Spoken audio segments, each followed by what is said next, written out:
अस्सलाम वालेकुम, मेरा नाम राहिन रसूल खान पठान है और मैं नालबंद वाले में रहती हूँ।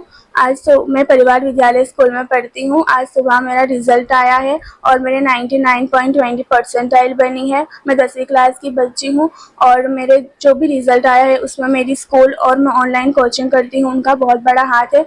हमारे स्कूल के प्रिंसिपल, ट्रस्टी और सभी टीचर टीम को मैं थैंक यू बोलना चाहती हूँ। उन्होंने काफ़ी हमें सपोर्ट किया है और मैं सभी बच्चों को, हमारे इस्लाम की जो सारी बच्चियां हैं, मैं उन्हें यही कहना चाहूँगी कि वो भी मेरी तरह आगे बढ़े और खूब कामयाबी हासिल करें। इसमें सफलता के पीछे आपके मम्मी पापा का क्या रोल है? मेरी मम्मी और पापा ने मुझे मेरी पढ़ाई के लिए काफ़ी सपोर्ट किया है। क्या कहोगे मम्मी पापा को? मैं उन्हें थैंक यू बोलना चाहूँगी मुझे इतना सपोर्ट करने के लिए। अब आगे क्या करने का है आपको? मुझे आगे साइंस स्ट्रीम में इंटरेस्ट है और मेरे डॉक्टर बनने का मेरा ख्याल है। ઘંટી છે તેમને ક્લિક કરો જેથી અપડેટ ન્યૂઝ તમારા સુધી પહોંચી શકે।